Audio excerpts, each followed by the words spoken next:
ይስጥልን ውድ ኢትዮ ከረንት የዩቲዩብ ገጽ ተከታዮችና አድማጮች እንደምን አላችሁ? ለዕለቱ የተመራረጡን አርዕስተ ዜና ወደ እናንተ ይዘን ቀርበናል። ኢራን ሚሳኤል አቅሞቿ ምን ይመስላሉ? አሁን ካለው ጦርነት እየተጠቀመችባቸው ያሉት ሚሳኤሎች ምንድነው? በሚሳኤል ምርቷ የምትታወቀው እስያዋ ሀገር የፐርሺያው ሀገር የሆነች ኢራን በተመለከተ የዜና ትንታኔ ያካተናል።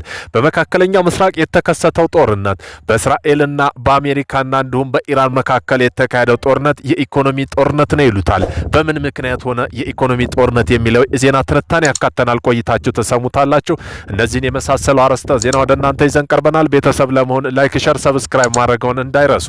ወደ መጀመሪያ ዜና ትንታኔያችን ስናልፍ ኢራን ሚሳኤል አቅሞቿ ምን ይመስላሉ? ኢራን በመካከለኛው ምስራቅ ካሉ ትላልቅ ሚሳኤል ክምችት አንዷ ባልተቤት ነች። ባለፉት 30 ዓመታት ሀገሪቱ በርካታ አይነት ሚሳኤሎች ገንብታለች። እነዚህም ባላስቲክ ሚሳኤሎች ወደ ተወርዋሪ በቀስተ ቅርጽ በመጓዝ ኢላማ የሚወርቁና ክሩዝ ሚሳኤሎች እንደ ተናናሽ አውሮፕላኖች ዝቅ ብለው የሚበሩ ያካትታል። በቅርቡ አልጀዚራ የወጣ ካርታ የኢራን ዋና ዋና ሚሳኤሎችና ምን ያህል ርቀት መጓዝ እንደሚችሉ ያሳያል የሚለው በሚጓዙበት ርቀትና ከ300 ኪሎ ሜትር እስከ 2500 ኪሎ ሜትር ይደርሳል ብለዋል። ኢራን አብዛኛዎቹ ሚሳኤሎች የ2000 ኪሎ ሜትር ገደብ እንደምታደርግ ትናገራለች። ይህም እንደ እስራኤልና በአካባቢው ያሉ የአሜሪካ የጦር ሰፈሮች ለመምታት በቂ ናቸው። በአጭር ርቀት ሚሳኤሎች እስከ 800 ኪሎ ሜትር ገደማ፣ እነዚህም በአቅራቢያው ላሉ ኢላማ ተስማሚ ናቸው። በፍጥነት የሚተኮሱና አሁን ላይ በጣም ትክክለኛ ኢላማ የመምታት ብቃት ያላቸው ናቸው። እነዚህም ፋታ 110 እና ፋታ 313 ሲሆኑ ከ300 እስከ 500 ኪሎ ሜትር ገደማ የሚዘገዘጉ ሲሆን ሻኢብ 1 የሚባለውና ሻኢብ 2 እንዲሁም 300 እስከ 450 ኪሎ ሜትር ድረስ የሚጓዙ ሲሆን የአሮጌ አይነቶቹ ናቸው። ቀያም 1 የሚባለው እስከ 800 ኪሎ ሜትር የሚጓዝ ሲሆን ዙልፋቃር እና የአሊ የሚባሉ 700 ኪሎ ሜትር ገደማ የሚዘገዘጉ ናቸው። የረጅም ርቀት ሚሳኤሎች ከ1000 ኪሎ ሜትርና ከዛ በላይ ሲሆኑ እነዚህ ረጅም ርቀት መጓዝ የሚችሉ ሲሆን ሻሃብ 3 1300 ኪሎ ሜትር ገደባና ኢማድ የሚባለውና ጋድር እስከ 1700 ኪሎ ሜትር 2000 ኪሎ ሜትር አካባቢ ሊደርሱ ይችላሉ። ሴጃልና ሻሃማራህ የሚባለው 2000 ኪሎ ሜትር የሚደርስ ሲሆኑ ካይባር ሻካን የሚባለው ደግሞ በጣም ዘመናዊ የሆነው 1450 ኪሎ ሜትር ገደማ የሚጓዝ ነው። ሱማር የሚባለው የክሩዝ ሚሳኤል ሲሆን እስከ 2500 ኪሎ ሜትር የሚጓዝ ሲሆን ከረጅሞቹ አንዱ ነው። ሙያዎቹ እንደሚናገሩት ኢራን በሺ የሚቆጠሩ እነዚህ ሚሳኤሎች አሏት። አብዛኞቹ በጭነት መኪናዎች ላይ በቀላሉ የሚንቀሳቀስ መሆናቸው ለማግኘትና ለማጥፋት አስቸጋሪ ናቸው። አንዳንዶቹ ትላልቅ የጦር አረሮች መሸከም ይችላሉ። ኢራን እነዚህ ሚሳኤሎች ራሷን ለመከላከል እንደ ሊባኖስ፣ ሂዝቦላ ያሉ አካባቢ ያሉ ቡድኖች ለመርዳት ትጠቀምባቸዋለች። በአሁኑ ወቅት የካቲት መጨረሻ 2026 ውጥረቱ ከፍተኛ በሆነው አሜሪካና እስራኤል ኦፕሬሽን ኢፒክ ፋሪ የሚባለው ጥቃት በኢራን ላይ ሰንዝረዋል። ኢራን በባህሬን፣ ኳታር፣ ኤምሬትና ኩዌትና ሌሎች ቦታ የሚገኙ የአሜሪካ ጦር ሰፈሮች ላይ በሚሳኤል አጸፋ ጥቃት ሰጥታለች። አንዳንዶች ሚሳኤሎች በመከላከያ ዘዴ ቢከሽፉን ጥቂቶቹ የኢራን ሚሳኤል ሩቅ ኢላማዎችን በፍጥነት መምታት እንደሚችሉም አሳይተዋል። የአሜሪካ ባለስልጣን ኢራን አንድ ቀን አሜሪካ ሊደርሱ የሚችሉ ረጅም ሚሳኤሎች ተሰራ ይሆናል ብለው ቢሰጉም ባለሙያዎች ግን ይህንን እስከ 2035 ወይም ከዚያ በኋላ ሊወስድ እንደሚችልና ኢራን እስካሁን እነዚህ ሚሳኤሎች እንደሌሏት ይናገራሉ። የኢራን ሚሳኤሎች የሀገሪቱ የመከላከያ እቅድ ትልቅ አካል ናቸው። ጠላቶች ለማስፈራራትና ጥቃቶች ከባድ ለማድረግ ይረዱታል። ይሁን እንጂ ጠንካራ የአሜሪካና የእስራኤል አየር መከላከያ ዘዴዎች በብዙዎቹ ሲከሽፉም ታይተዋል፣ ሊከሽፉም ይችላሉ እየተባለ ነው። ይህም በእስራኤልና በኢራን መካከል ያለው ጦርነት እንደ ቀልድ ወይም ተራ ማስፈራሪያ አይደለም፣ ይልቁን ከፍተኛ የኢኮኖሚ ጦርነት ነው ተብሏል። የገበያ ዋጋ መናር ለዋጋ ግሽበትና ለዓለም አቀፍ ኢነርጂ ቀውስ የተዘጋጁ ዓለም እጅግ አስፈላጊውን ነዳጅ የደም ስር አሁን ተዘግቷል። ጨዋታው ተጀምረዋል። ኢራን የሆርሙዝ ወሽመጥ ዘጋች። የዓለም ነዳጅ የደም ስር ተቆረጠ። ኢራን አብዮታዊ ጋርድ የሆኑት የሆርሙዝ ወሽመጥ በይፋ መዝጋቱን አስታውቋል። እንደ ቪኤችኢቪ የሬዲዮ ሞገድ ባስተላለፈው አስቸኳይ ማስጠንቀቂያ ማንኛውም መርከብ እንዳያልፍ አይፈቀድም ብለዋል። ይህ እርምጃ አሜሪካና ኢራን በኢራን ላይ እስራኤል በኢራን ላይ እርምጃ ኢላማ ጥቃት መሰንዘራቸውን ተከትሎ የመጣ ቀጥታ ግጭት ማባባሻ ወይም መጨመሪያ እስካሌሽን ነው ተብሏል።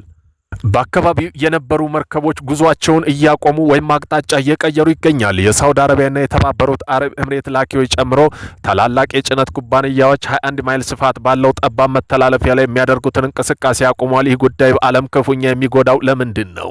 ባህር ላይ የሚጓዘው የዓለም ድፍድፍ ነዳጅ ከ20 እስከ 1% ያህሉ በቀን 21 ሚሊዮን በርሜል ገደማ የሚያልፈው በዚሁ መስመር ነው።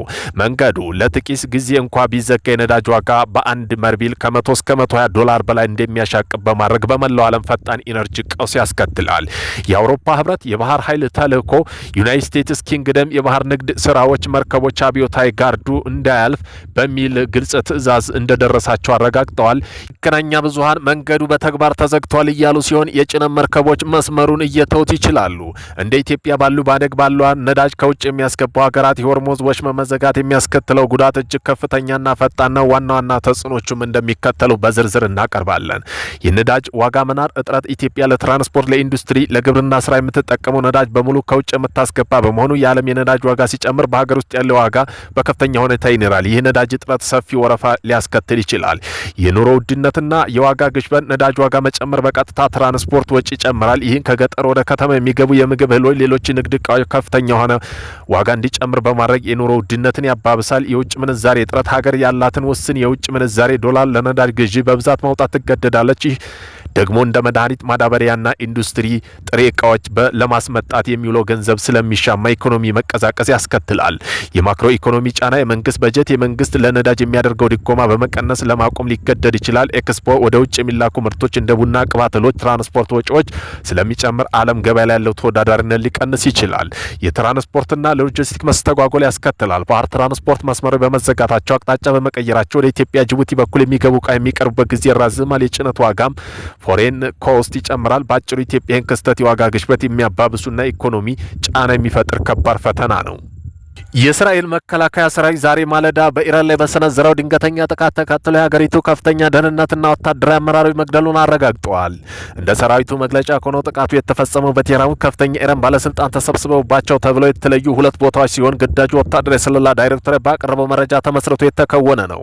በዚህ እርምጃ ከተገደሉ መካከል ኢራን ከፍተኛ መሪ አያቶላህ አሊ ካሚኒና የቅርብ አማካሪ የቀድሞ አብዮታዊ ዘብ ባህር ኃይል አዛዥ አሊ ሻምኪን እንዲሁም አብዮታዊ ዘበኛ ኤርጂሲ አዛዥ መሐመድ ፓክሩፍ ይገኙበታል። መሐመድ ፓክሩፍ በኢራን የሚነሱ ተቃዋሚ በኃይል መጨቆና በእስራኤል የሚሰነዘሩ የዱርና ሚሳይል ጥቃት በመምታት ረገድ ቁልፍ ሰው እንደነበሩ ተጠቅሷል። በተጨማሪም በእስራኤል የተረጋገጡ የሟቾች ዝርዝር የሀገሪቱ መከላከያ አዚዝ ናሲርዲንና የጦር ኃይሎች ጠቅላይ መሪ ከፍተኛ ስለላ መኮንን የሆኑን ሳላህ አሳድ ያካትታል። የመከላከያ ሚኒስትሩ ኢራን ተላላኪ ኃይሎች የሚላኩ ረጅም ርቀት ሚሳይል የጦር መሳሪያ ማምረት ሂደት ውስጥ ትልቅ ሚና እንደነበራቸው ተገልጿል። እነዚህ ለረጅም ጊዜ የሀሚኒ ወታደራዊ ቢሮ ኃላፊ በመሆን ሲያገለግሉ የቆዩት መሐመድ ሽራዝ መገደላቸው ተረጋግጧል። ጥቃቱ ኢራን የላቁ ቴክኖሎጂ የጦር መሳሪያ ልማት ተቋም የሆነው ኢምፔስዲ አመራር ኢላማ አድርገዋል። በዚህ መሰረት ተቋሙ ሊቀመንበር ሁሴን ጃባል አሚሊን፣ የቀድሞ የሊቀመንበር ረዛ ሞዛድ ኒያን መገደላቸው አይዲኤፍ አስታውቋል። እነዚህ ግለሰቦች ለዓመታት የኢራን ኒውክሌር የሎጂስቲክ ኬሚካል መሳሪያ ፕሮጀክት ሲያራምዱ የነበሩ መሆኑ የእስራኤል መከላከያ ሰራዊት መግለጫው ጠቁሟል። ሳውዲ አረቢያ በኢራን ላይ ጦርነት አዋጅ አውጃለች። በመካከለኛው ምስራቅ አዲስ ወታደራዊ ምዕራፍ ሳውዲ አረቢያ በቀጥታ ወደ ጦርነቱ ገባች። ሪያድ፣ ዋሽንግተን መካከለኛው ምስራቅ ለዓመታት ሲሰጋ የነበረው ቀጥተኛ ግጭት ፈንድቷል። ሳውዲ አረቢያ ለዘመናት ስትከተለው የነበረው በተኪ ኃይሎች የመዋጋት ስትራቴጂ በመተው አሁን ጊዜ ዩናይትድ ስቴትስ ጋር በመሆን በኢራን ላይ የሚሰነዘሩ ወታደራዊ ጥቃት በይፋ ተቀላቅላለች። በኢራን በቅርብ ጊዜ በሪያድና ሳውዲ የነዳጅ ማዕከላት በሆነችው ምስራቅ ግዛት ኢስተርን ፕሮቫንስ ላይ ያደረሰ የድሮና የሚሳኤል ማአት ሁኔታ አቅጣጫ ቀይሮታል። ምንም እንኳን ሳውዲ አየር መከላከያ አብዛኞቹ ጥቃት ቢያከሽፍን ድርጊቱ ቀይ መስመር ያለፈ ነው ተብሎ ተፈርጇል።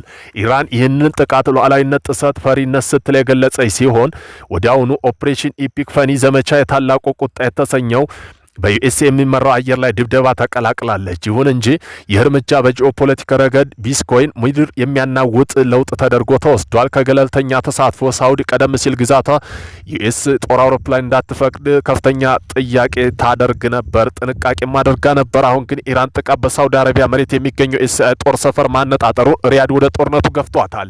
ሳውዲ አረቢያ በኤሚሬትስ እና በኳታርና በዮርዳኖስ ላይ የሰነዘረችው ጥቃት በማውገዝ በመላው ቀጠና ጋሻ ለመሆን ሁሉንም አቅማችን እንደምትጠቀም አስታውቃለች። የፖለቲካ ተንታኞች እንደሚሉ ከሆነ ኢራን አገዛዝ የሳውዲ ሃይማኖታዊ ኢኮኖሚ ክብደት ዝቅ አድርጎ በመገመት ትልቅ ስህተት ሰርቷል ብለዋል። ኢራን ዩኤስ አጋሮች በመንካት ጅል ጨዋታ ተጫውታለች። አሁን ደግሞ አገዛዙ ህልውና አደጋ ላይ የሚጥል መዘዝ እያጨደ ነው ሲል የዘገባው ትንታኔ ያሳያል። በአሁኑ ወቅት የአሜሪካና ሳውዲ ጥምር በኢራን ወታደራዊ ጣቢያና አመራር ማዕከል ያነጣጠረ ጥቃት እያጠናከረ፣ በዚህ ምክንያት ቴህራን የሚገኘው የሙላዎች አገዛዝ ከፍተኛ ዲፕሎማሲና ወታደራዊ መገለል ውስጥ ወድቋል። መካከለኛው ምስራቅ ወደማይመለስበት ምዕራፍ ተሸጋግሯል። የሳውዲ ተሳትፎ ለኢራን ከፍተኛ ራስ ምታት ሲሆን፣ ለዋሽንግተን ደግሞ በኩል ያላትን የበላይነት የሚያረጋግጥ